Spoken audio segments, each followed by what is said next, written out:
welcome. For those of you who are joining us, we have Christophe Choo. If you don't know the name Christophe Choo, you can look him up. He is a Beverly Hills real estate agent, real estate superstar.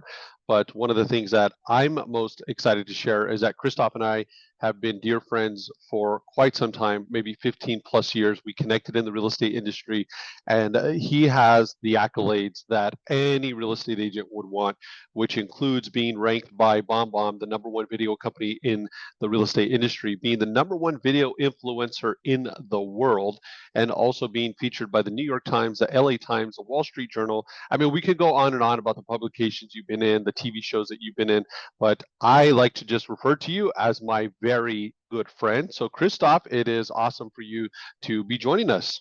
Well, I'm thrilled to be here as always. I always love spending time with you, learning with you, and sharing what we can to help others. That's always part of life, right?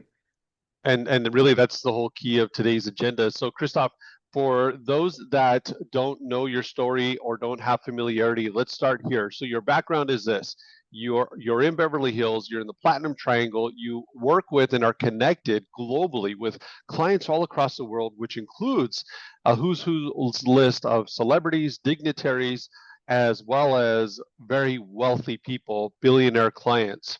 So, can you give us an entry point? I mean, for those who just are not trying to be Beverly Hills realtors, just for people that are really looking to step up their game, they want to increase their sales price, or they just simply want to become more known in the business. What are some of those things that you can share that pretty much anybody who's watching could apply into their business?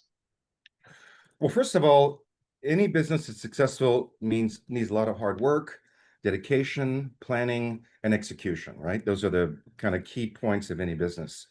And, having been in this industry now for 36 years, things have changed quite a lot. Because when we first started, we barely had computers. There were no cell phones. It was, fax machines and all that. So, number one is always being ready to, or being ahead of the game with new ideas. Like, especially now, AI has been going on for a year and a half, 2 years, but we're just kind of really starting out in that world, and it's going to really change the dynamics of our business. And number two, I think also in today's world, we have the wonderful opportunity of social media, which is free, where we can truly promote who we are, our brand, what we stand for, our causes. So I think if you work hard, you have a good plan, you execute, you do good for others, help your community, you do all those good things. And I truly believe in the law of reciprocation. The universe will bless you back.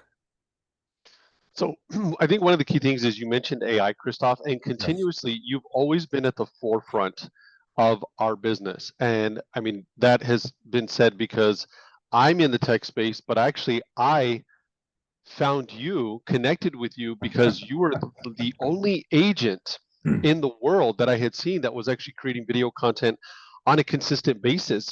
So really not even the tech as much as it is the mindset. Is that just because you're a techie individual, or is it just simply because you just understand the importance of staying ahead of the curve? Staying ahead of the curve, number one. I wouldn't say I'm really a techie. Of course, I learned over the years to kind of not be a techie, but learn about the stuff that we do and use.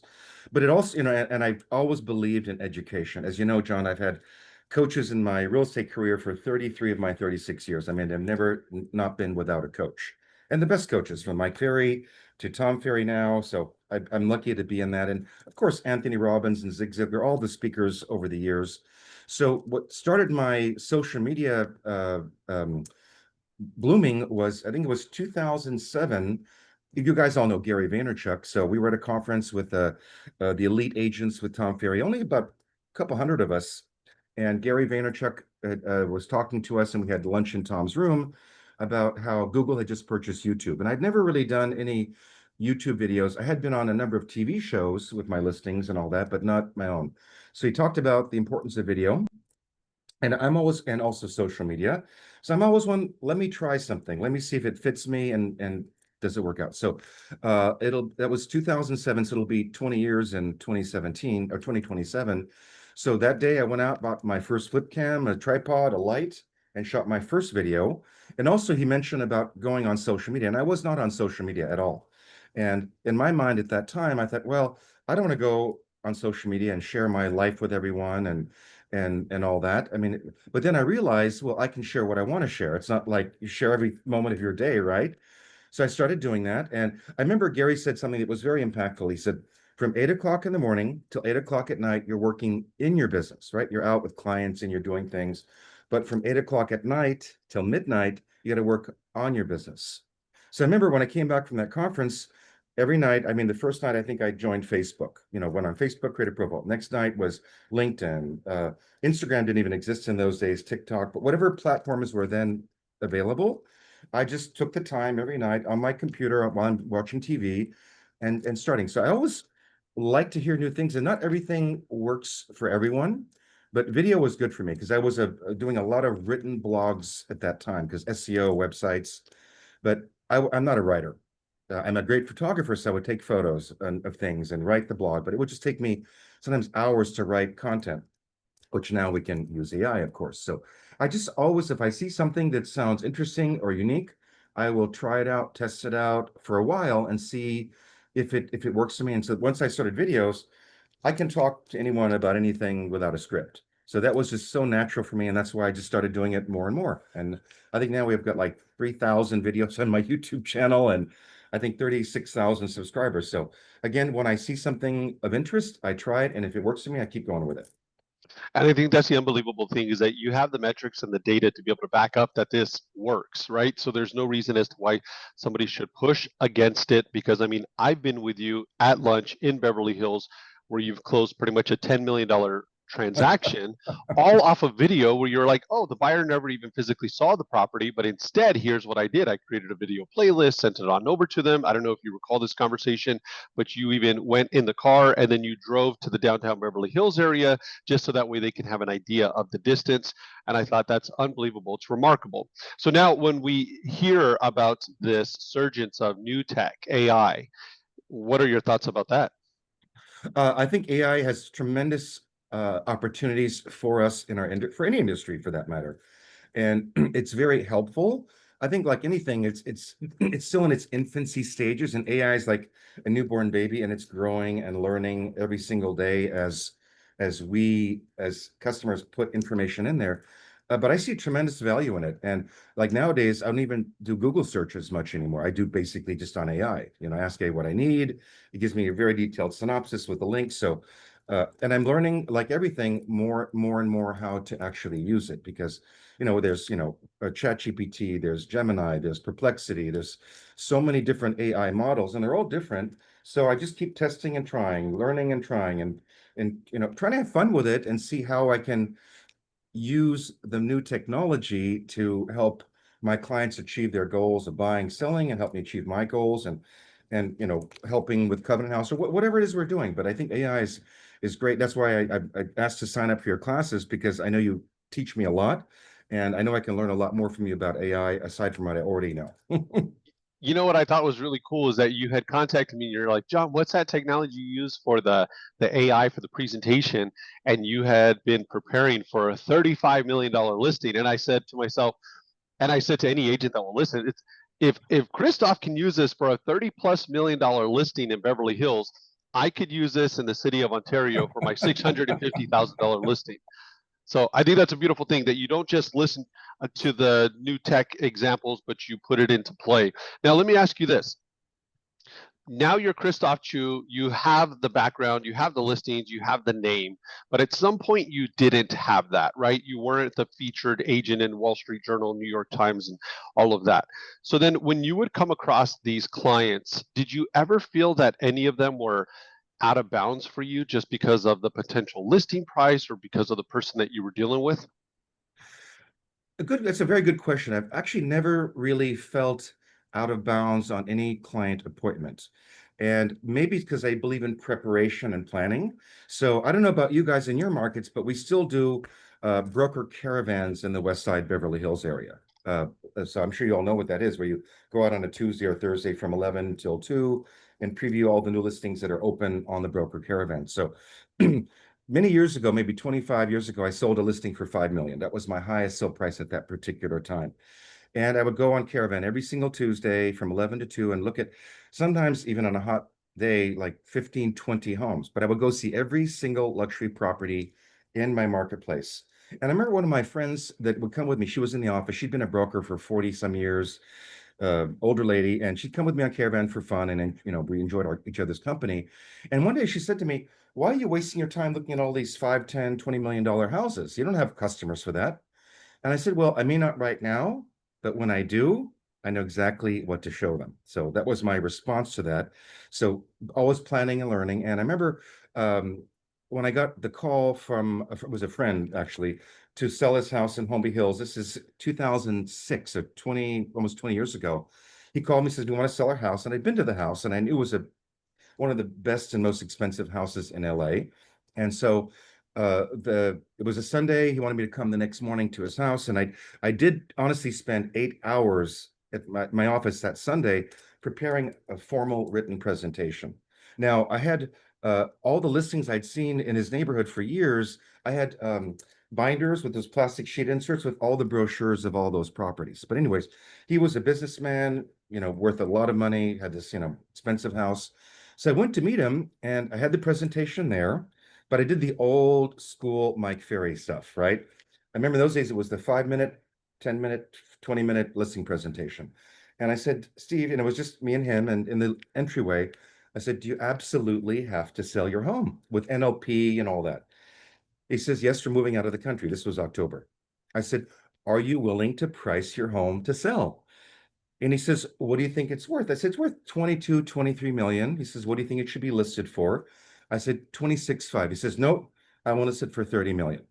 I said, "Well, then I'm going to need a 1 year listing agreement." He says, "Fine." And I said, "Well, if I sell the house in the next 60 to 90 days, is that okay with you?" He says, "No." I said, "Why?" He said, "Because our kids are in school and we're not going to leave until July. School was up till June." I said, "Great." And then this is the best part, which I'd worked in my mind. In those days, it was very rare to even get 5% commission on a $30 million property. But I had, in those days, there was no win forms. It was like a written contract, right? So I had written in the contract 6%. He says to me, "What's your commission?" And I said, 6%. And I smiled. And he says to me, "I'm only paying you $1 million to sell this house." So I scratched the 6% off. I wrote in 1 million. And a little bit over a year and 2 months later, we sold the house for 22.5 million, as I told him, and he paid us 1 million. So, but again, that was all script and training, but I was so prepared for that appointment internally. And I think it's all mindset. You have to believe in yourself, know your worth and your value. And I knew that. And I wasn't afraid to ask for the commission. I wasn't afraid to tell them the price. I wasn't afraid to ask for a longer term listing.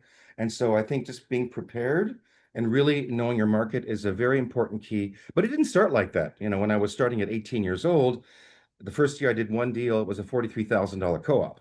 And my manager basically said, "You've been here for a year, you've sold one property." I made a $1,700 commission. And she said, "If you don't make some business in 90 days, you're going to be out of the office." So I was kind of ashamed and embarrassed. So I actually started prospecting, started calling expired listings for sale by owners. I went to a seminar. Roger Butcher. Do you guys remember the speaker Roger Butcher from like 30 years ago? Probably not. All he talked about was expired listings. So I just started doing that.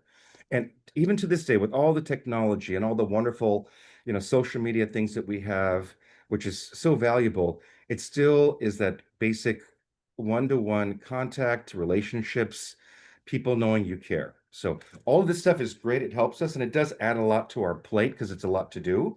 But it's all bottom line, one-on-one relationships, and yeah, one-on-one relationships. Got it. That's great. And it's a very interesting story just about not only the preparation, and it can't just be the physical preparation, but obviously it was the mindset as well to be able to walk in with that sense of confidence, have that conversation, and make sure that you're able to move closer to the response that you're looking for. And the Now, funny thing in my presentation, I never yep. showed him the presentation book that I spent 8 hours preparing. Never even looked at it. I just went through the questions.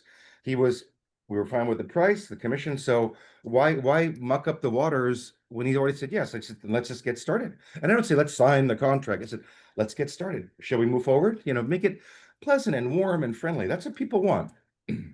Right. That's right. Okay. Helen Moreno says we wouldn't have so many price revisions if LA would price correctly. or listing agents would price correctly. Helen, I couldn't agree with you more. In fact, that's a conversation piece that I have with a lot of sellers when they're worried about the sky has fallen. It's not even that as much as it is just properties are incorrectly priced in the first place. Well, one thing I have to say about that, Helen, particularly in my market, if you're in certain areas where you have tract homes or like communities that are all basically A, B, C, D kind of style homes, right? It's a lot easier. But in our market, as John knows and Yesenia knows, it's such a vastly different market. You can have a $20 million house next to a $5 million house. So it's very hard to gauge. And I will say, Helen, one of my biggest challenges is most sellers on the high end, particularly, well, all high end, but the higher you are, and it's quite interesting. A lot of these homes that end up selling for 50 or 80 or even 100 million. They may have started at 200 million or 180 million. And it may take 1, 2, or 3 years for that seller, because they always say, like every seller, even in the regular price ranges, my house is special, my house is unique. I have those marble counters, I have that, Viking stove or whatever. People always, so it's very hard to price well. And I have a listing now, it's a year and a half on the market. We started at 32 million. I wanted to start at 20. We're now at 18. What's it worth? Who knows? These kind of houses are tough to price, but that's the number one challenge, Helen, is to price it right or start with their price, telling them up front, it's the wrong price, and keeping the listing, first of all, long enough to get it down to the right range and actually selling it. So, like when I sold 2 months ago, past client, actually, she was one of the owners of that $30 million house 20 years ago. She bought a house in Beverly Hills. And when she first called me about it, I said, "What do you want to list it for?" "Oh, I want 50 million. I'm like, 50 million? I'm like, that's nowhere near the range. I said, it's around 20, probably a little bit under 20. We should start at like 21, 22. We started at 22, brought it down to 20, then brought it down to 18. Once we brought it down to 18, then we sold for 16. So it's challenging, Helen. But in my mind, if there's true motivation, if they're not going to tell you they have to sell, but if you really know they're moving out of the country or whatever, unless they're really rich and they just don't care, they're like, "Oh, we'll just keep the house. We don't mind." Pricing can be a big challenge. Yeah, I agree with that, Christoph, because you and I have had that conversation. You could have a home on one side of the street, and then the house right across the street sells for a difference of $5 or $7 million. Where, like Helen says, very specialized market. If you're in a tract home community, where that tends to be more where I live, and I know a lot of the agents on this call operate Right. out of, things are just completely different. Yeah. Now, Christoph, one of the things that I've admired about you for as long as I've known you is that you're not somebody who just focuses on living this luxurious lifestyle. Tomorrow you're going on an amazing vacation, and it's one of those things where people get excited to hear about all the cool things that you're doing, but you don't lose sight about helping other people. In fact, I know that you've been a featured speaker at certain real estate events, and I know it's difficult to get you to come on out because your time is valuable. But one of the things that you've made time for consistently is that you get out of your way for an organization called Covenant House. And I'll tell you, I remember I saw a post and it was raining. You had your head covered with a cardboard and you were wearing a beanie and a sweatshirt. And I said, "This is the most fashionable real estate agent in North America. What in the world is he doing with a beanie and a cardboard box?" Can you tell us a little bit more about what that was? Yeah, so Covenant House, for those of you who don't know, Covenant House, California, I mean, it's international, but basically it's to help end youth homelessness. There's like 2,800 homeless youth in the streets of LA. And when I was asked to be on the board, I'd never been on a board of any charity, so I liked the cause, and I thought, wow, this is a great opportunity to help young people. And prior to that, I was a mentor for individuals one-on-one with the I Have a Dream Foundation, and helped several young youth that were at risk, bettering their lives, which was a great experience. But when I was asked to be on Covenant House on the board, I thought, wait a minute, instead of me helping one as a board member or in a higher capacity, I can help a lot more. So I joined Covenant House, and I remember our first sleep out. I thought this year was 12 or 13. It's our 14th sleep out. And John, you've been at 7 or 8, and Yesenia, you as well, if I'm not mistaken. So in our first sleep out, when we came up with the concept, there were only maybe 12 of us. And now, 14 years later, I think we'll have about 100. And John, I don't know if you know the numbers yet, but I found out yesterday, in the last 14 years in Hollywood, we've raised 10.1 million to help the homeless youth. And I did it because even though I had a great mom, my stepfather and I didn't really get along, but he took care of me. My dad wasn't really around. Uh, I didn't have a lot of support as a younger person, meaning my mom was great, but she didn't really support me in the way I wanted. My stepfather didn't happen, and my dad didn't happen. So I thought to myself, and I had a couple of teachers throughout my school experience that really supported me.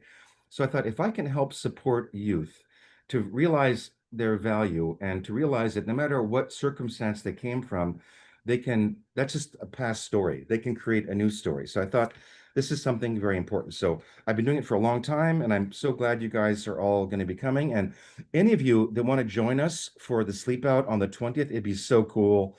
We actually do have a good time. We get there around 8 o'clock. We have some pizza. We listen to the youth talk. They perform, and then we go with our sleeping bags and sleep on the street. And it is protected, by the way. We now have a parking lot which is fenced in, and we have security guards. So nothing to worry about in terms of safety.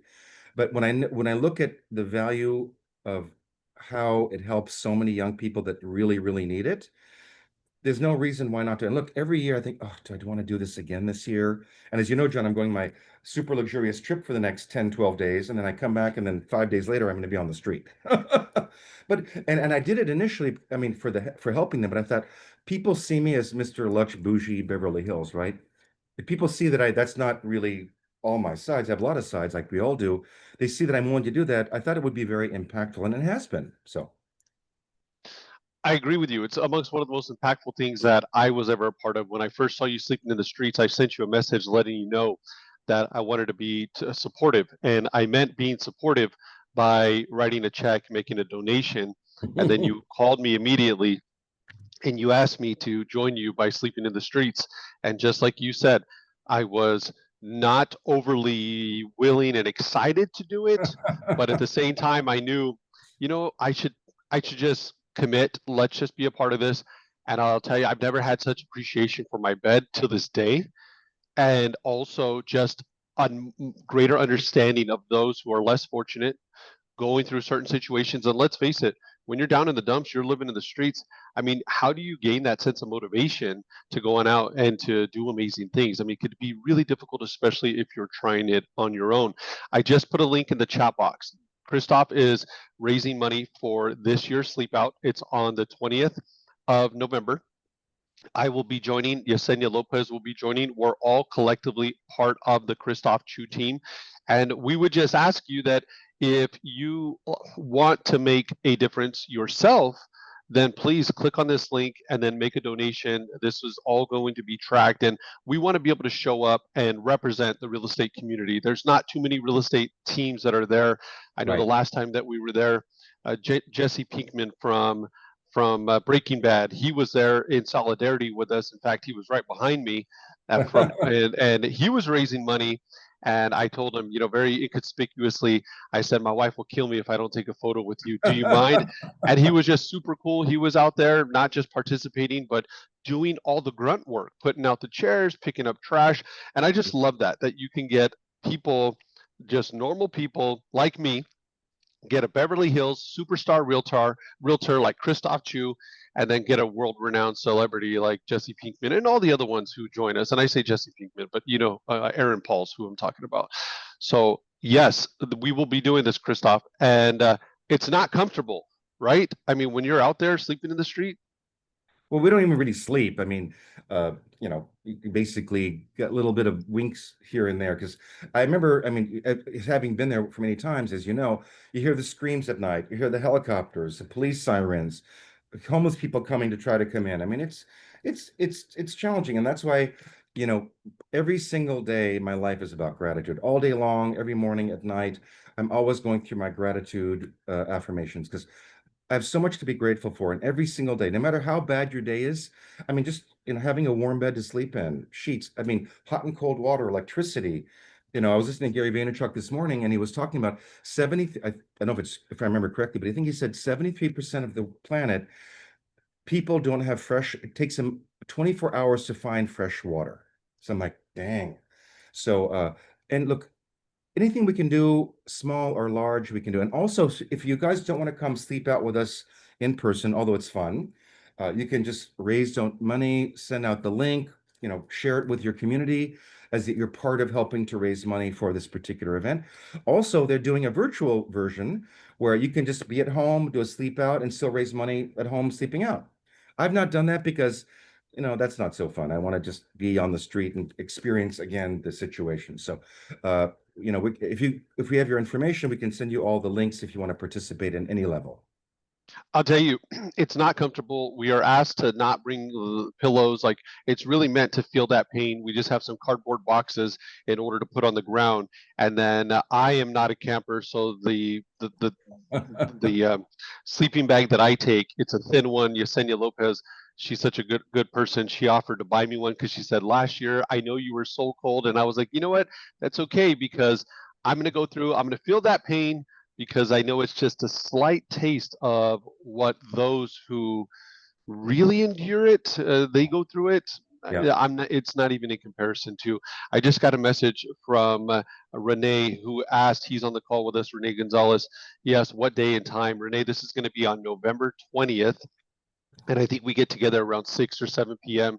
and then we're there until the early morning of the 21st. So yes, thank you very much for that. I just met Renee at a business conference, and so I will send you more details on that. But like Christophe said, if you want to join us physically and sleep out, I would encourage you do so. Game changer, life changer. And then if you can't sleep out, but you just want to support, help us promote the cause to be able to raise some funds. That would be amazing. And I'll tell you, I'm not one to just give money to organizations. I'm very selective about who I give my money to because I feel like a lot of them are just all about the dollars. But after hearing the stories, hearing about the leadership, and really hearing about what Covenant House does, I mean, I feel good giving my own funds as well as asking other people to help support the cause. And I know you do too, Christophe. Yeah. And by the way, guys, so on the 19th, the day before the sleep out, we're doing a very special event with several speakers. John, myself, I think Joe's going to be speaking. We also have one of the youth from Covenant House coming, and Miss Lon, who John and Yesenia, she's kind of the mama hen of all the kids, the youth at Covenant House. She's coming as well. It's going to be at this amazing mansion in Los Feliz, so it's pretty close centrally to everyone. We're charging $50 to come in for the event. We'll have some champagne and mimosas. It'll be a couple of hours, so it'll be fun and to experience a truly amazing historic Hollywood home that so many celebrities since the 1920s have come and lived there and all that. So it's going to be a really fun event in Los Feliz. We'll send you more information about that. And so hopefully you guys, if you don't want to come to the sleep out, and come on the 19th to learn from some top agents. Marty was going to come, but she's got another event, unfortunately. So it's going to be great. And by the way, Joe, thank you for the donation. It just popped up on my computer. So thank you, my friend. Excellent. And we also just got somebody to commit to the sleep out as well. And Woo! that is Renee Gonzalez from the Tax Doctor. So thank you very much, Renee, for that. We will send you more details. Well, then we will let everybody get back to their agenda, Christophe, unless there was anything you wanted to close with. I think I'm good. I'm just appreciative of everyone being part of this and helping any way they can. Even if it's $50, $100, $10, it doesn't matter. Just these young people, and I've been on the streets at night at 1 o'clock in the morning. We have an outreach van. We go out every night, and you drive in the van and you meet people on the street. And I remember this one young Hispanic, it was 1:30 in the morning, very, very cold. When I had like scarves and a parka, and I was freezing. We get outside. He's standing on a bus stop. He was probably 16 years old in a t-shirt. And we started talking to him, and he was physically and sexually abused in Mexico. He jumped on a train somehow and got here, and he's, young 16-year-old boy, on a bus bench on Santa Monica Boulevard in Hollywood, which is not going to go the right way. So he did not, unfortunately, come to Covenant House. He was afraid of being deported. But anyways, when you see these people and know the impact we can make for them to change their lives, it's really makes it worthwhile. Absolutely. Well, thank you for sharing that. And Chuck Lynn just gave some really nice words, shared some really nice words about your golden nuggets. So that's exciting. And Oh, also that that's he's really nice. enjoying the 21 Strategies book. So thank you, Chuck Lynn. Well, then we're going to go ahead and conclude, everyone. We just wanted to make sure we kept this short, concise, straight to the point. Christophe, thank you so much for your time. We will connect offline. Have the most amazing trip ever. Post your photos, post your stories, so that way we could feel like we're all there with you. Well, thank you, John and Yesenia and Joe. You've been with us for several years now. I appreciate all of you taking your time, money, effort to help support helping people that need it. All right. All right, everyone. Thanks, Thank you so guys. much. Take care. Bye Bye. bye.